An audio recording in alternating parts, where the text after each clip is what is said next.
Nous sommes à Beauzelle, à une dizaine de kilomètres au nord de Toulouse.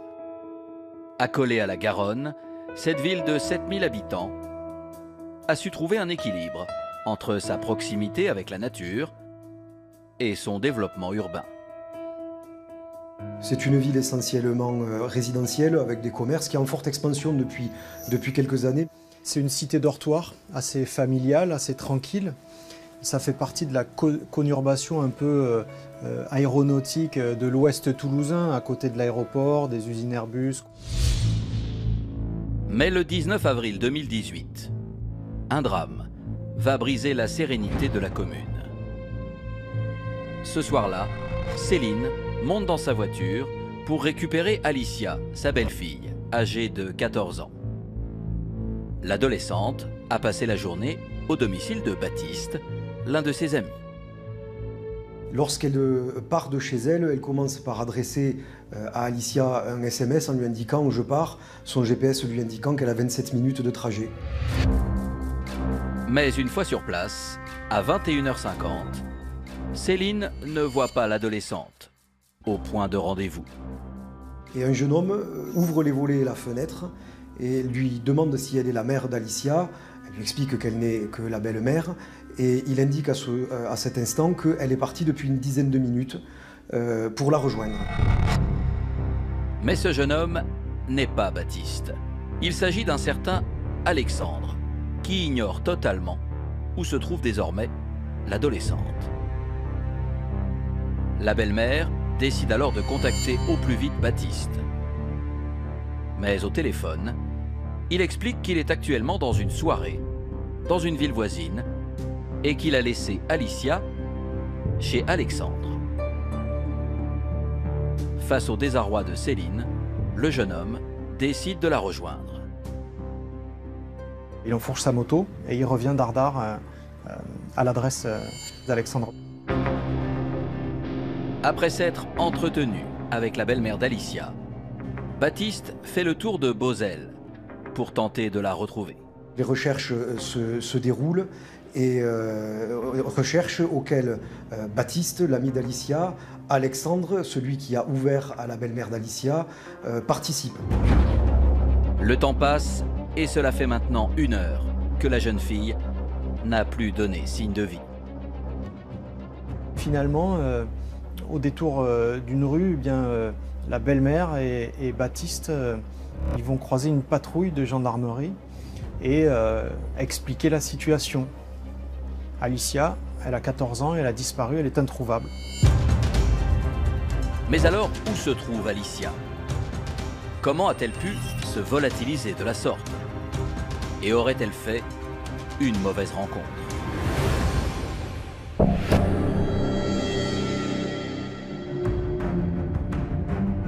À Beauzelle, les gendarmes prennent très au sérieux la disparition de l'adolescente.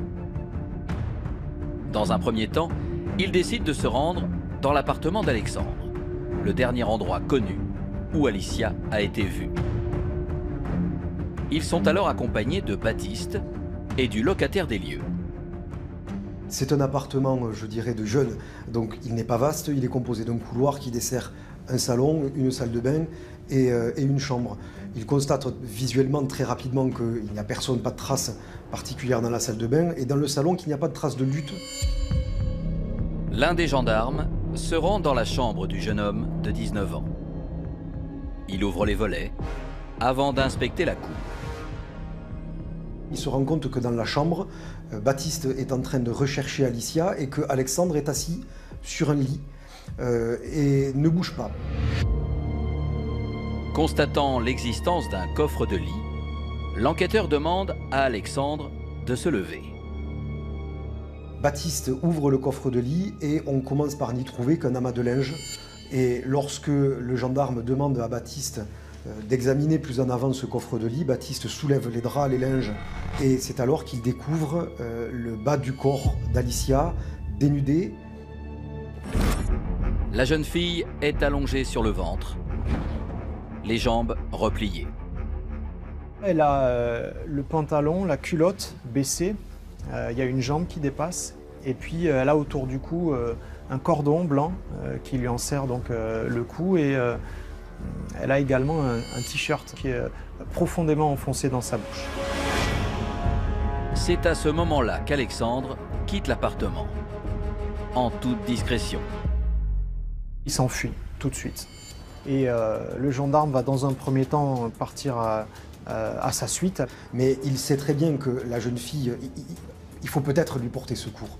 Donc il demande à son collègue de suivre Alexandre qui est parti. Il revient immédiatement et il demande à Baptiste de l'aider à ressortir le corps du coffre et fait immédiatement les premiers gestes de secours.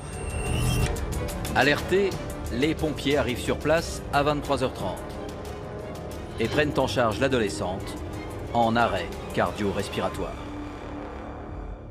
Et Alicia, eh bien, elle va mourir 1 heure plus tard, à l'arrivée au CHU à l'hôpital de Purpan.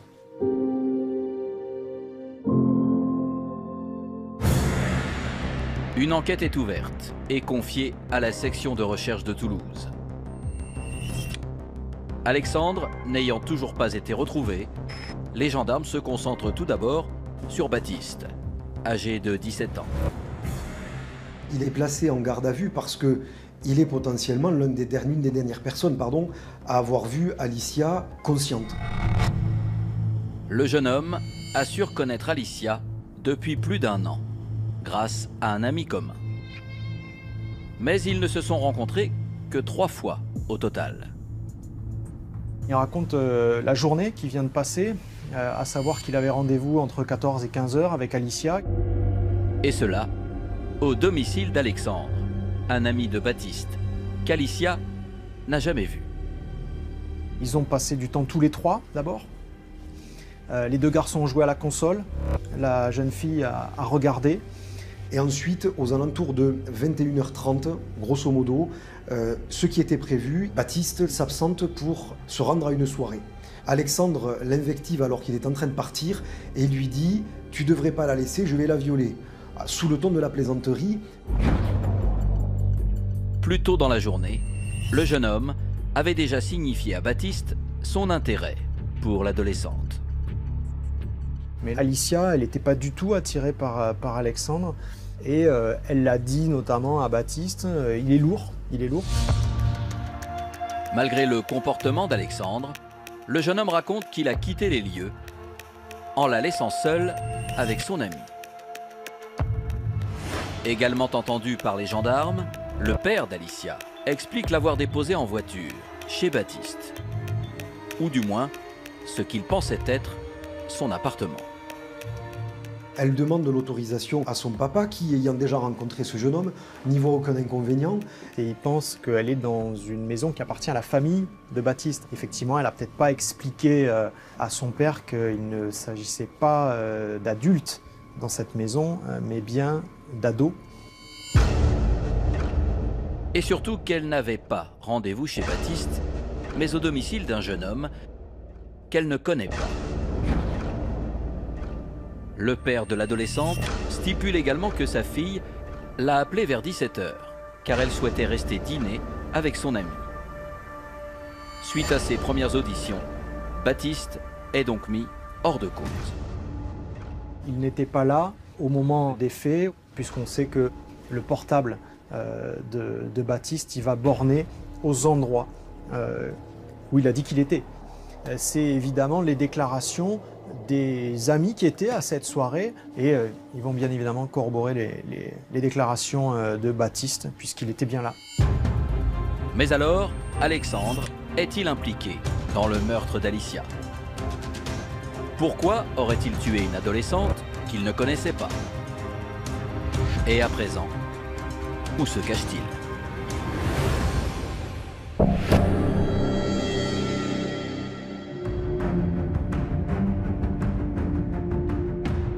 À la section de recherche de Toulouse, les enquêteurs s'intéressent à la personnalité de la jeune Alicia, scolarisée en classe de 3e.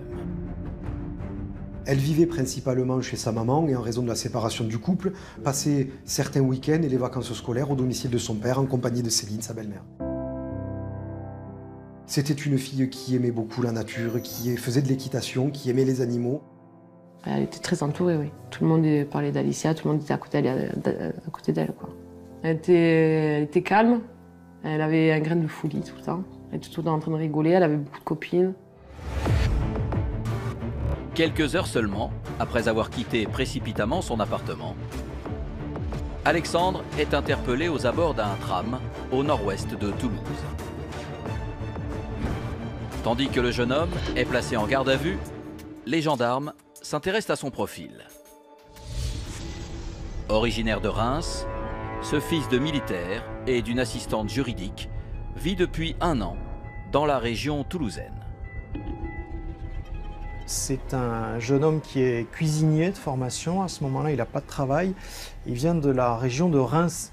Il a eu une adolescence assez difficile. Et puis, surtout, il a un casier qui porte une mention notamment d'agression sexuelle, une autre mention d'exhibition sexuelle pour des faits qui datent de 2013, de 2014. Il montrait son sexe à des personnes de la gente féminine dans la rue en leur proposant des relations sexuelles tarifées, ce qui en dit long sur sa conception de la femme. Pour ces faits, Alexandre est condamné en 2016 à 8 mois d'emprisonnement avec sursis et se voit inscrit au fichier des auteurs d'infractions sexuelles. Il est également sous le coup d'un suivi socio-judiciaire avec injonction de soins. Ce suivi sera brutalement arrêté avant le terme de la mise à l'épreuve, lors de son départ aussi brutal que soudain en région toulousaine. Interrogé à la section de recherche de Toulouse, le jeune suspect livre sa version des faits. Alexandre il va accuser son ami Baptiste avec force détail. Il va décrire donc Baptiste comme l'agresseur et le tueur d'Alicia. Il explique que Baptiste était extrêmement lourd avec Alicia et que ce dernier aurait forcé Alicia à l'embrasser, l'aurait transporté de force dans la chambre, serait resté dans cette chambre plus d'une dizaine de minutes avant d'en ressortir, essoufflé et en sueur. Une fois Baptiste parti avec sa moto, Alexandre se serait alors rendu dans la chambre pour prendre des nouvelles de celle dont il imagine qu'elle a été victime d'une infraction grave et constate le corps sans vie d'Alicia qui, pour une raison que l'on ignore, sera finalement dissimulé dans le coffre de lit. Mais les déclarations d'Alexandre vont être mises à mal par les expertises génétiques. Il y a plusieurs éléments dans cet appartement.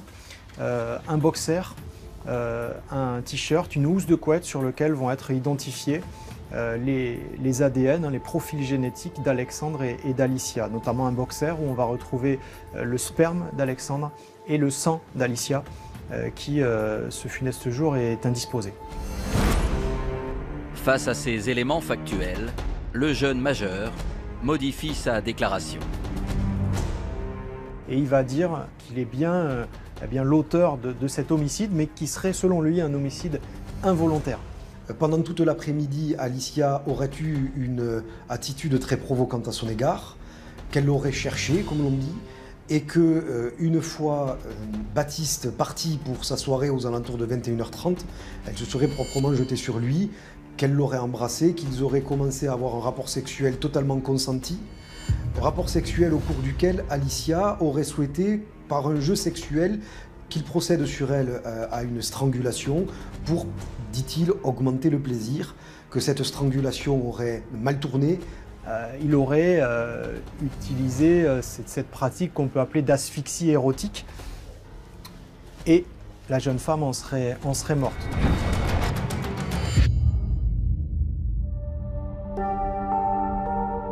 Alexandre va également être questionné sur la présence du tissu enfoncé dans la gorge d'Alicia et sur les câbles enroulés autour de son cou. Alors s'il n'explique pas la présence de ce t-shirt noir profondément enfoncé dans la gorge d'Alicia, il explique avoir entouré le cou d'Alicia de ces câbles électriques pour accuser son ami Baptiste, car il sait que la veille, il les avait manipulés. Le 21 avril, une information judiciaire est ouverte à l'encontre d'Alexandre pour meurtre d'un mineur de 15 ans précédé, accompagné ou suivi d'un viol. Il est placé en détention provisoire à la maison d'arrêt de Cesse.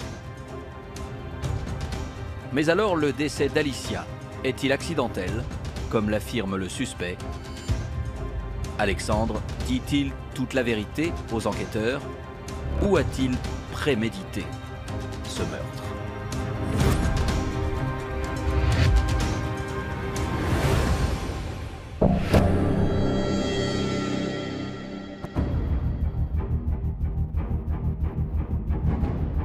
Deux jours après le drame, les constatations médico-légales arrivent entre les mains des gendarmes occitans. Elle a des contusions au niveau de la mâchoire, elle a l'épaule démise, ce qui laisse entendre donc qu'il y a eu des actes de violence. Pour le médecin légiste, la cause de la mort ne fait aucun doute. La fracture de l'osioïde, qui est l'os au niveau du cou, qui est la pomme d'Adam, montre qu'il y a une strangulation très violente qui n'est pas un acte de jeu sexuel, mais plutôt un acte de violence. Donc tout cela laisse à penser qu'il y a préalablement eu un viol, suivi ensuite d'une strangulation et d'une perte de connaissance et d'un arrêt cardio-respiratoire qui serait intervenu 20 minutes après la commission des premières violences. Confronté à ce rapport d'autopsie, Alexandre reste sur sa position. Alicia a perdu la vie lors d'un acte sexuel consenti. Lui, il va dire, mais c'est un accident. J'ai serré, mais j'ai serré trop fort, j'ai pas senti ma force, elle est morte. Or, les médecins vont dire ça, c'est pas possible. Il faut 10-20 secondes pour avoir quelqu'un qui perd connaissance en étant étouffé.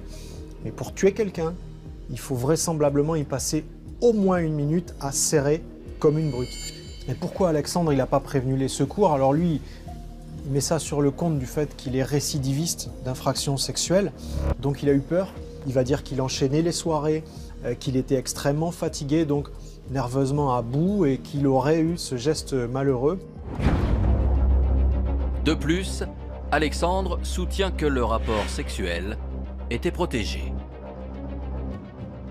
Il a expliqué qu'il aurait par la suite recueilli le préservatif et l'aurait jeté dans une bouche d'égout à proximité.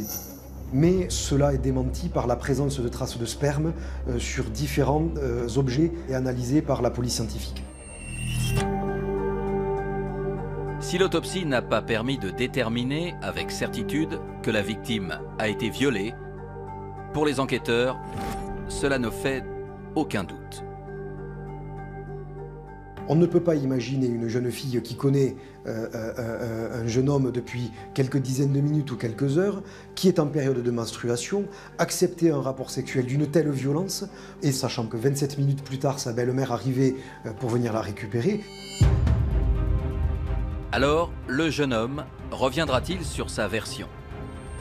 Les proches de la victime obtiendront-ils un jour toutes les réponses à leurs questions?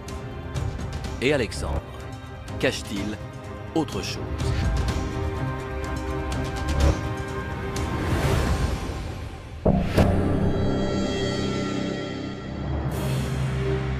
Le 24 avril, 5 jours après le meurtre, les proches d'Alicia décident de se mobiliser et d'organiser une marche blanche à Mézin, la ville où elle vivait avec sa mère. Entre sa famille, ses amis et les nombreux anonymes, plus de 300 personnes vont défiler dans la commune. Il est vrai que c'est un crime sauvage, extrêmement brutal, qui a provoqué beaucoup d'émoi dans la population de Beauzelle et dans l'agglomération toulousaine, et je dirais même les alentours. Tandis qu'Alexandre est en détention provisoire depuis près de 2 mois, l'affaire va prendre une nouvelle ampleur le 8 juin 2018. Ce jour-là, à 100 km de Beauzelle, une adolescente de 16 ans va déposer plainte à la gendarmerie de Villeneuve-sur-Lot. Romane se présente au service de gendarmerie pour déclarer, elle aussi, avoir été victime d'agressions sexuelles de la part d'Alexandre. Au cours d'une soirée, Romane a été amenée, par manque de couchage, a été amenée à dormir dans le même clic-clac qu'Alexandre. Elle explique alors qu'elle se serait réveillée au milieu de la nuit avec la main d'Alexandre en train de la caresser au niveau de son sexe et de sa poitrine. Ces faits se sont produits dans la nuit du 30 janvier, soit 3 mois avant le meurtre d'Alicia. Romane a décidé de porter plainte lorsqu'elle a appris ce qui était arrivé à l'adolescente. Il dit que c'est faux, il dit c'est pas très clair, mais il dit qu'il s'en souvient pas. Il dit que tantôt il dit qu'il a cru que c'était sa copine qui était à côté de lui, son ex. Il explique aux enquêteurs que non, tout s'est bien passé cette nuit-là. Malgré ces dénégations, Alexandre est mis en examen dans cette affaire pour agression sexuelle en récidive. 7 mois plus tard, le 31 janvier 2019, la reconstitution du meurtre d'Alicia est organisée au domicile du suspect. La reconstitution a permis simplement de confirmer la version des médecins légistes qui consiste à dire que la version des faits tels que présentés par Alexandre ne permet pas d'expliquer les lésions présentées sur le corps d'Alicia. Afin de comprendre les raisons de son passage à l'acte, Alexandre est expertisé par des psychiatres. C'est quelqu'un qui est immature, irréfléchi, impulsif, manifestement profondément égoïste, qui n'a pensé qu'à lui, qu'à son propre plaisir. Ce qu'il voulait, c'est que ça soit son objet, que ça soit, il voulait avoir une relation avec elle, donc elle devait, dans son imaginaire un petit peu frustre, qu'elle cède. Et pour céder, il n'avait que le moyen de la violence. Ça donne une image inquiétante de prédateur potentiel. Un prédateur sexuel pour qui la vie humaine n'a aucune importance. Alexandre a simplement tenté de faire taire celle qui aurait pu le dénoncer parce qu'elle connaissait son nom. Donc si après avoir assouvi sa pulsion sexuelle, il avait laissé cette jeune victime en vie, elle devenait potentiellement une plaignante à venir. Je crois simplement qu'il a voulu la faire taire, définitivement. Malheureusement, il y est parvenu.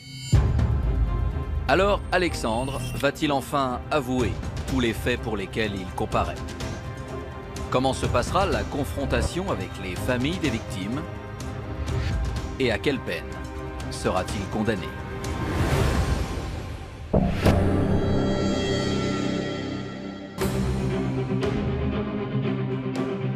Le 20 septembre 2020, soit 1 an et demi après les faits, le procès d'Alexandre s'ouvre à Toulouse, devant la cour d'assises de la Haute-Garonne.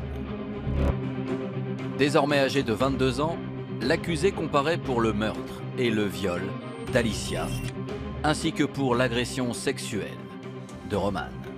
C'est un procès, évidemment, où la cour d'assises fait salle comble, mais c'est un procès qui, du début à la fin, se sera tenu dans la dignité. Le procès, ça a été très dur. Pour moi, ça a été plus compliqué le procès que quand j'ai su ce qui était arrivé.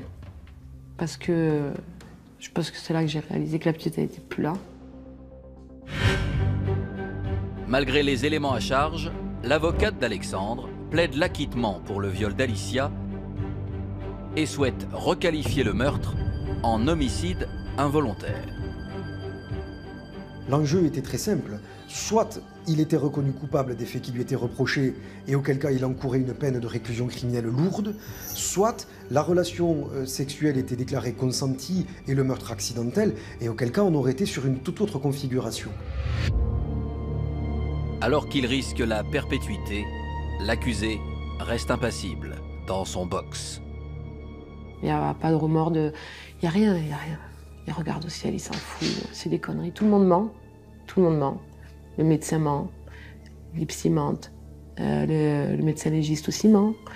Et lorsque la cour se retire, la cour et le jury se retirent pour délibérer, ces dernières paroles sont simplement de dire froidement et sans aucun affect une dernière fois qu'il est innocent. Le 23 septembre, après 3 jours de procès, le verdict tombe. Alexandre est condamné à 30 ans de réclusion criminelle, assorti d'un suivi socio-judiciaire de 7 ans.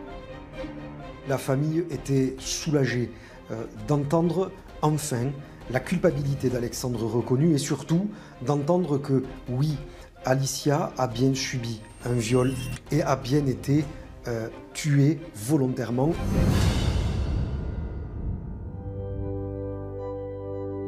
Aujourd'hui, près de 3 ans après la disparition d'Alicia, son absence pèse plus que jamais au sein de sa famille.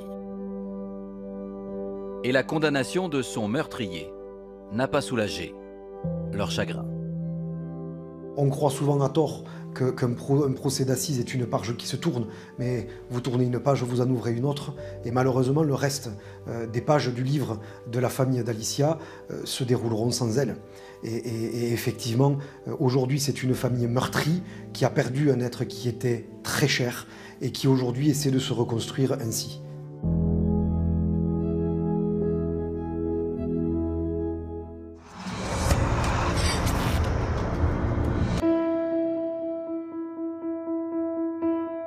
Nous sommes à Saint-Jacques-de-la-Lande, dans le département d'Ille-et-Vilaine. Composée à la fois d'un bourg historique et de constructions nouvelles, cette ville bretonne compte 12 000 habitants. Saint-Jacques-de-la-Lande, c'est une commune de taille importante qui est située à la périphérie immédiate de Rennes. C'est vraiment limitrophe, hein. Une commune plutôt résidentielle. Mais à l'hiver 2017, la région va connaître un véritable séisme. Le 2 janvier, une mère de famille se rend au commissariat de Rennes pour signaler la disparition de son fils Erwan. Le jeune homme de 19 ans ne donne plus aucun signe de vie depuis 5 jours. La maman d'Erwan, elle connaît son fils et elle sait que son fils aurait dû l'appeler le 1er janvier. Et là, quand il l'appelle pas, elle se dit mais ça c'est pas possible parce que même avec une soirée rocambolesque au 31 décembre, Erwan il aurait appelé sa mère. La mère de famille explique également qu'elle s'est déjà rendue au domicile d'Erwan, situé à Rennes, et qu'elle a trouvé porte close. Et qu'il n'y a aucun mouvement sur son compte bancaire puisqu'elle en reçoit aussi les relevés. Pas de nouvelles téléphoniques, pas de nouvelles physiques. Personne ne sait où est Erwan depuis déjà plusieurs jours. Les policiers rennais prennent ce témoignage très au sérieux et décident d'ouvrir une enquête pour disparition inquiétante. Alors, où est passé Erwan? Pourquoi s'est-il volatilisé du jour au lendemain? Et que vont découvrir les enquêteurs sur ce jeune homme?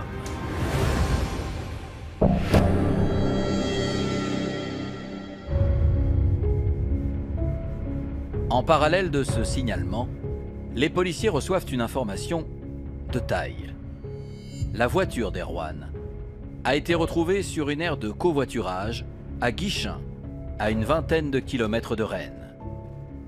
Elle a été signalée par des riverains en raison de sa vitre passager entrouverte. Les policiers vont commencer à se poser effectivement des questions sur le devenir d'Erwan, puisque voilà, elle est un endroit où il n'y a pas grand-chose autour, c'est au bord d'une nationale, d'où le fait qu'ils commencent à penser effectivement à une séquestration ou un enlèvement. Sans plus tarder, les enquêteurs se rendent au domicile d'Erwan.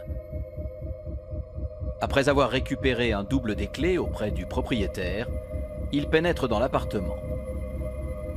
Et si tout semble en ordre, une liste posée sur la table du salon attire leur attention. On va y trouver des noms, voire des surnoms, et des sommes, des chiffres à côté, un petit peu comme une comptabilité en matière de stupéfiants. Parmi ces noms ou ces surnoms, il y avait, et c'était la somme peut-être la plus importante, il y avait notamment le surnom de Kiki. À partir de son relevé téléphonique, les policiers tentent de reconstituer l'emploi du temps du jeune disparu.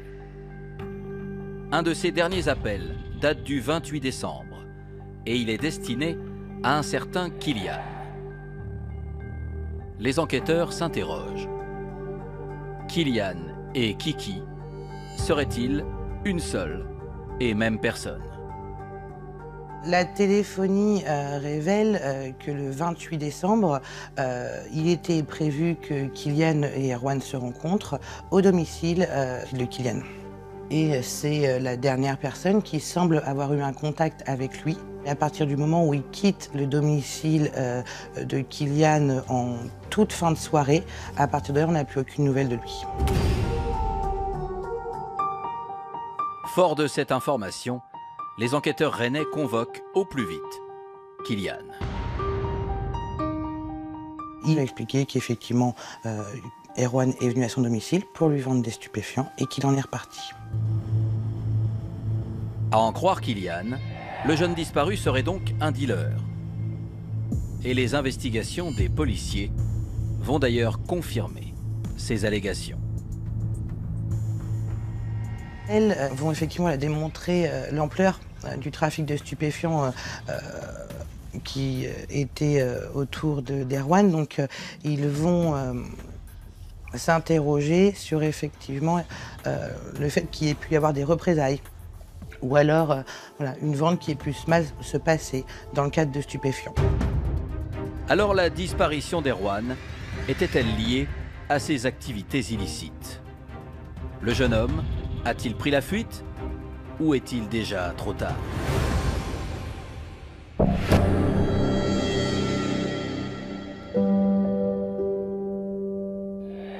Afin de savoir si Erwan a des ennemis connus, les policiers s'intéressent à son profil.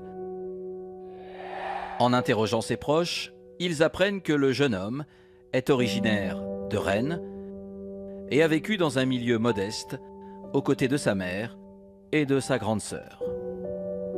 Erwan, c'est un enfant qui est très attaché à sa maman, dont les parents sont séparés alors que lui avait 2 ans. Il n'a pas vu son père depuis qu'il est âgé de 2 ans. Lorsqu'il a 14 ans, la famille s'installe à Nantes, mais une fois majeur, Erwan retourne à Rennes pour y poursuivre sa scolarité. C'est un étudiant, il est en formation commerciale sur le campus de Saint-Jacques, de la Lande. Un jeune homme tranquille, décrit comme en effet serviable, gentil, posé, qui ne perturbe pas les cours, qui ne fait pas parler de lui, quoi. La mère, elle décrit un enfant solaire, un enfant adorable, un enfant prêt à aider les autres. Mais derrière cette belle image, le jeune homme cache une part d'ombre. Alors Erwan, je pense que c'est d'abord un consommateur de drogue, qu'il en vend d'abord certainement, comme beaucoup, pour se payer sa propre consommation. Et puis après, c'est peut-être l'appât de l'argent facile, hein. Il gagnait beaucoup d'argent avec son trafic. À Rennes, la mère d'Erwan remue ciel et terre pour accélérer les recherches. Et l'affaire commence à faire grand bruit au sein de la population. La disparition, on en entend parler assez rapidement parce que la mère est folle d'inquiétude et elle commence à placarder dans la rue, dans le métro, des affiches avec sa photo, avec disparition inquiétante, appeler l'hôtel de police ou même elle sur son portable. Le 13 janvier 2017, plus de 15 jours après la disparition d'Erwan, l'enquête va prendre une tournure dramatique aux abords d'une écluse, à 40 km de Rennes. Les riverains de cette écluse de Saint-Malo-de-Filly, depuis 10 jours, voient un bidon qui est pris par des branchages et qui ne franchit pas le barrage. Et puis, un riverain voit ce bidon basculer enfin. Il finit effectivement par ouvrir un peu le bidon, passer la main dedans pour savoir ce qu'il y a dedans, et il découvre dans un premier temps une chaussure, et ensuite un membre. Le riverain s'aperçoit que cette chaussure est enveloppée d'un rideau de douche et d'un sac poubelle, le tout attaché avec une cordelette. Sous le choc, il n'ose toucher à rien et appelle immédiatement la police. Sur place, les enquêteurs bretons réalisent que la victime n'est autre qu'Erwan. Les premières constatations sont catastrophique, on peut dire. Voilà. Le corps est affreusement mutilé. Il a passé 10 jours dans ce bidon et dans l'eau. C'est affreux, quoi. Voilà. Ils vont décider d'engager un certain nombre de recherches scientifiques sur le bidon, la cordelette, notamment des prélèvements, ce qu'on appelle papillaires, avec des empreintes digitales, ou des prélèvements ADN pour tenter de retrouver les personnes qui ont pu effectivement au moins toucher ce bidon et peut-être les mettre en lien avec le décès d'Erwan. À l'Institut de génétique de Nantes, le médecin légiste note dans son rapport que le jeune homme est décédé de mort violente par arme blanche. On aura une plaie béante au niveau du cou. L'un des enquêteurs parle même d'un égorgement qui touche à la décapitation tellement la plaie est profonde. Et on a de multiples traces de coups, de plaies sur le corps de la victime. Je pense que les enquêteurs sont toujours dans l'idée qu'on est vraiment sur un règlement de compte. On n'est pas sur un petit trafic de stupéfiants et que manifestement Erwan appartenait à un gros réseau de stupéfiants, peut-être même un réseau avec des relations internationales, puisqu'on est vraiment dans un acte quand même très violent. Alors qui a pu commettre ce crime barbare? Erwan devait-il de l'argent à ses fournisseurs et connaissait-il son meurtrier?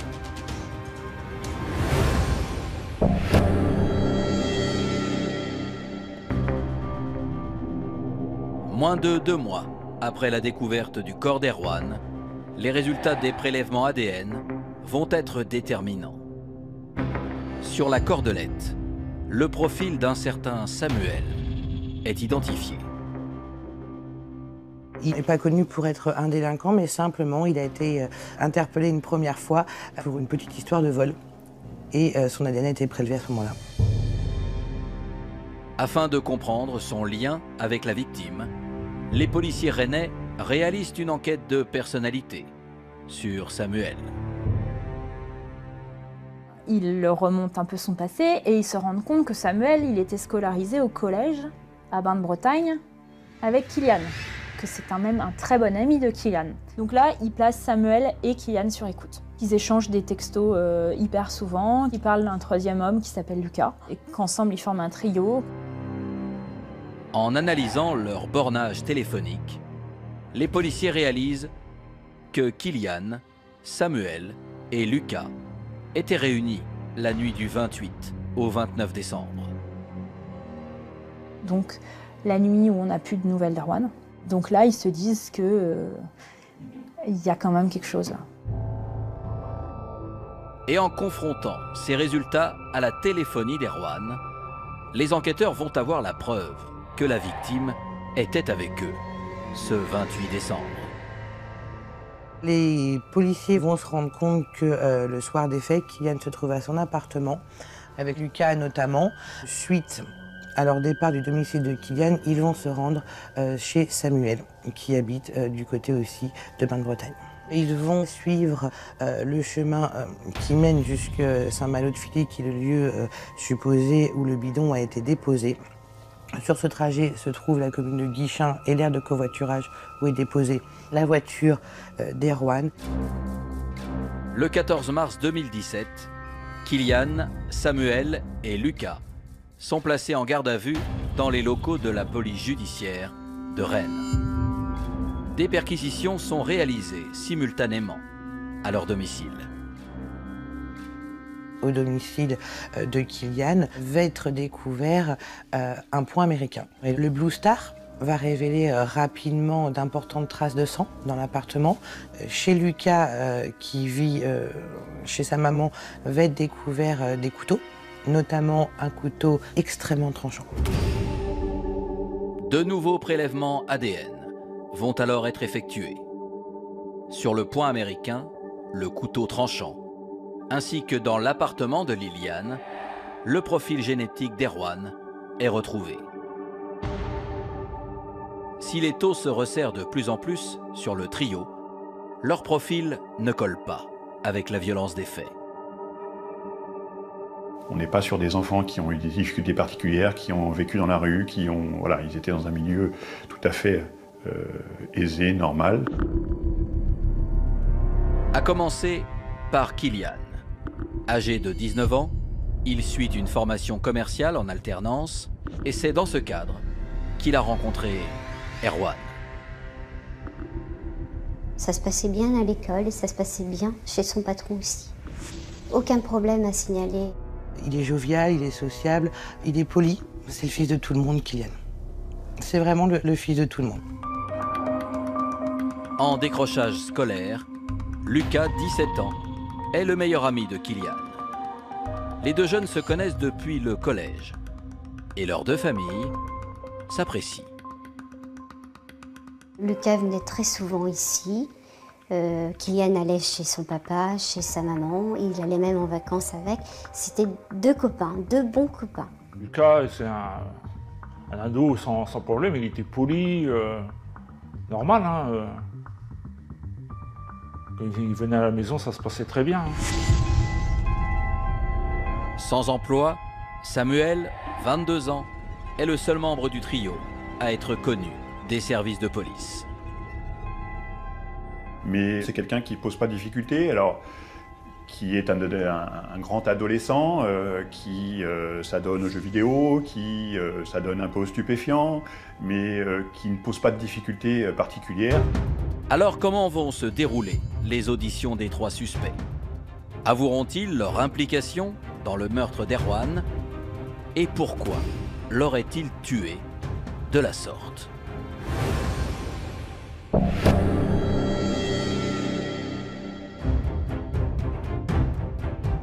Au poste de police de Rennes, le trio est interrogé. Tandis que Lucas se mure dans le silence, Kylian et Samuel reviennent sur la nuit du 28 décembre. Ils racontent que ce soir-là, ils ont effectivement vu Erwan. Ce dernier est passé au domicile de Kylian pour lui vendre de la drogue, mais également pour régler une autre affaire. Kylian a une dette envers Erwan, il s'agirait de 2500 € qu'Erwan avait donné à Kylian pour qu'il aille acheter du stupéfiant. Mais en lieu et place de Kylian, c'est Lucas qui ira à Toulouse, mais là il se fera voler. Et cette somme de 2500 €, de là naît la dette de 2500 €. Erwan ne veut rien savoir et exige de récupérer son argent au plus vite. Il leur met un petit peu la pression, je pense, voilà, ce qui ne plaît pas du tout aux autres. Et le ton monte, une dispute commence, et puis rapidement ils en viennent aux mains. Erwan va pousser, Lucas notamment, et Lucas tomberait au sol, et Kylian va s'interposer pour défendre son ami. Ensuite, voilà, ça va être un petit peu une escalade de violence, et de là, les deux jeunes vont paniquer, à leur dire, et vont taper avec un coup de poing américain. Erwan va être rapidement assommé par les coups, et à ce moment-là, Kylian aurait un geste qui est celui voilà, de passer son pouce sous son cou, avec dans l'idée de dire on est mort, qu'est-ce qu'on va faire maintenant? Ce que Lucas interprète en disant on n'a plus le choix, maintenant il faut le tuer. Lucas sort alors un couteau et tranche la gorge d'Erwan, amorphe, qui décède au bout de quelques minutes. Et ils commencent immédiatement à nettoyer la scène de crime. Ils vont envelopper le corps dans le rideau de la douche de la salle de bain et puis commencer à nettoyer toutes les traces de sang qui pourraient être visibles. Et puis ils ne peuvent pas rester sur place, je pense, dormir. Et donc c'est à ce moment-là qu'ils vont décider d'appeler Samuel. Et c'est au moment où ils vont venir au domicile de Samuel qu'ils vont lui expliquer qu'il s'est passé quelque chose de très grave. Kylian et Lucas vont alors lui demander de les aider à faire disparaître le corps. Je pense que tout le monde est abasourdi, et notamment Samuel, quand il apprend ce qu'il s'est passé, qu'il ne pouvait bien évidemment pas imaginer. Mais dans cette idée qu'il faut avoir de loyauté vis-à-vis de ses amis, il va décider de les aider quoi qu'il en coûte. Les trois jeunes retournent alors au domicile de Kylian et vont placer le corps d'Erwan dans un bidon. Ils vont se rendre à Saint-Malo-du-Filly pour aller essayer de mettre le bidon dans la Vilaine en espérant que celui-ci coule, ce qui ne s'avérera pas être le cas. Les enquêteurs sont perplexes et s'interrogent sur la préméditation du meurtre. Car lors des fouilles au domicile de Kylian, ils ont mis la main sur un ticket de caisse concernant des courses réalisées avant le drame. Il montre l'achat de sacs poubelles de 100 litres, qui semble être une contenance beaucoup trop grande pour un étudiant qui vit dans un petit appartement. Les policiers vont également découvrir que Lucas a reçu un couteau à Noël. Ce même couteau qui a servi à tuer Erwan 4 jours plus tard. C'est vraiment un couteau de combat asiatique voilà, qui est lié à un usage très spécifique avec une lame recourbée, un couteau très tranchant. Il va aussi visionner des vidéos sur comment utiliser ce couteau et notamment des vidéos d'égorgement. Un autre indice va intriguer les enquêteurs. Il s'agit d'une note rédigée sur le portable de Lucas. Et cela avant le meurtre d'Erwan. Sur cette note, on va avoir 3 mots. Corde, gants, couette, soit des éléments propices à la disparition du corps que l'on retrouvera peu ou prou comme étant identiques à ceux utilisés. À Rennes, la nouvelle de l'arrestation des jeunes défraie la chronique. C'est une affaire qu'on n'a pas l'habitude de voir, qui a tenu l'opinion publique en haleine, puisqu'on est parti sur une disparition inquiétante, après sur un meurtre de la mafia, ou un assassinat commandité par d'affreux trafiquants de drogue, puis finalement un règlement de compte entre copains de promotion d'une violence inouïe. Convoqués par les policiers, les parents des meurtriers sont dans l'incompréhension la plus totale. C'est pas notre fils, et c'est pas possible qu'il a pu faire une chose pareille.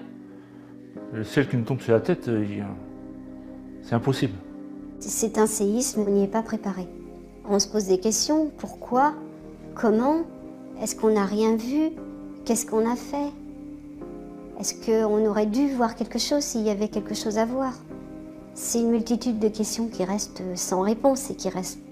Voilà, on ne l'a pas élevé comme ça. Le 17 mars 2017, Kylian et Lucas sont mis en examen pour assassinat. Samuel pour recel de cadavres. Alors, comment va se dérouler le procès d'assises? Le trio restera-t-il sur sa version? Et la préméditation sera-t-elle retenue?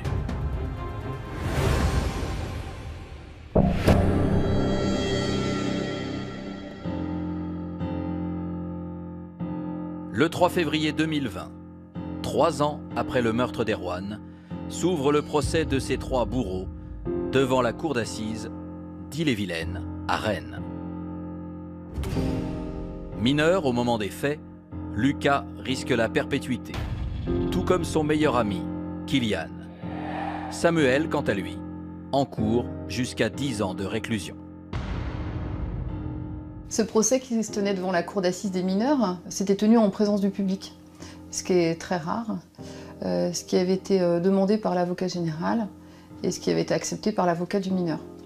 Ça avait été demandé pour porter connaissance à la société. Ce sont les propos de l'avocat général de ce que le trafic de stupéfiants peut tuer. L'idée c'était voilà, de dire voilà jusqu'où on peut aller quand jeune on tombe dans le trafic de stupéfiants. Si les proches de la victime occupent la majorité des bancs de la salle d'audience, les parents de Kylian ne sont pas présents à l'ouverture du procès. Nous avons décidé de ne pas y assister au début, la première période où il devait parler, parce qu'il est rongé par la honte, il est sûrement le fait qu'il savait qu'il nous avait déçus aussi. En ce premier jour d'audience, Kylian, Lucas et Samuel prennent place dans la cour d'assises, tandis que tous les yeux sont rivés sur eux. Le trio fait profil bas. C'est rare d'avoir des accusés aussi jeunes, hein. Donc tous les 3 apparaissaient tels qu'ils étaient avec un air voilà, juvénile. C'était relativement impressionnant de voir la jeunesse. ils n'avaient pas le profil, pour être mêlés à une telle affaire. Interrogés par l'avocat des parties civiles, les 3 jeunes réitèrent la même version qu'en garde à vue. Ils expliquent avoir eu peur, ils expliquent qu'ils se sentaient menacés, qu'Erwan leur mettait la pression pour le remboursement de cette dette. Après, sur le déchaînement de violence, eux-mêmes ont du mal à le décrire. Ils parlent d'une embrouille qui a dégénéré. Kylian dira « je ne sais pas comment on en est arrivé là ».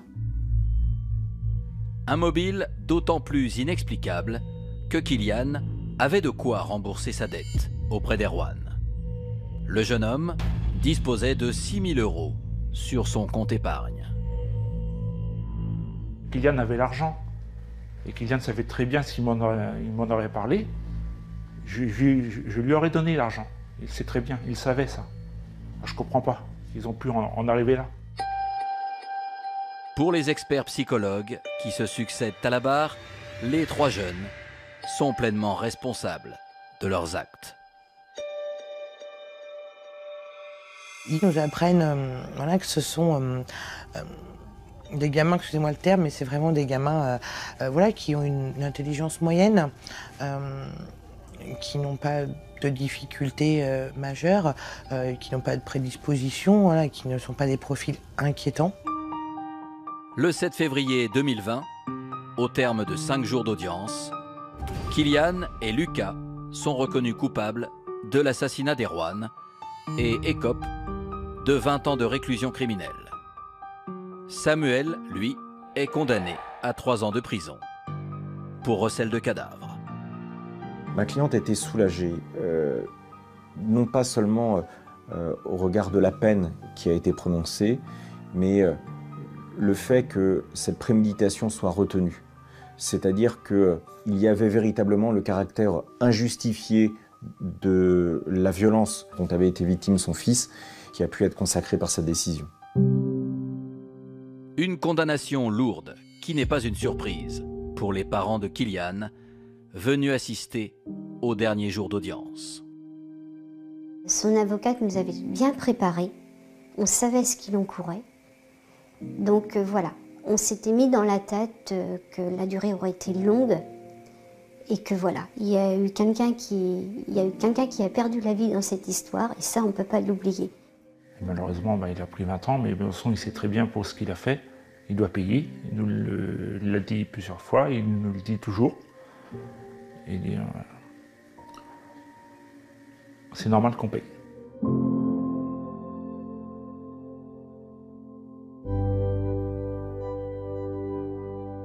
Aujourd'hui, plus de 4 ans après l'assassinat d'Erwan, son visage est toujours présent dans l'esprit des habitants de la ville.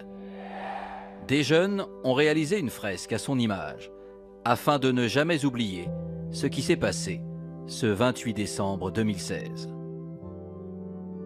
Ce drame a également bouleversé la vie des parents de Kylian. Je ne vous cache pas que l'on vit au rythme des parloirs.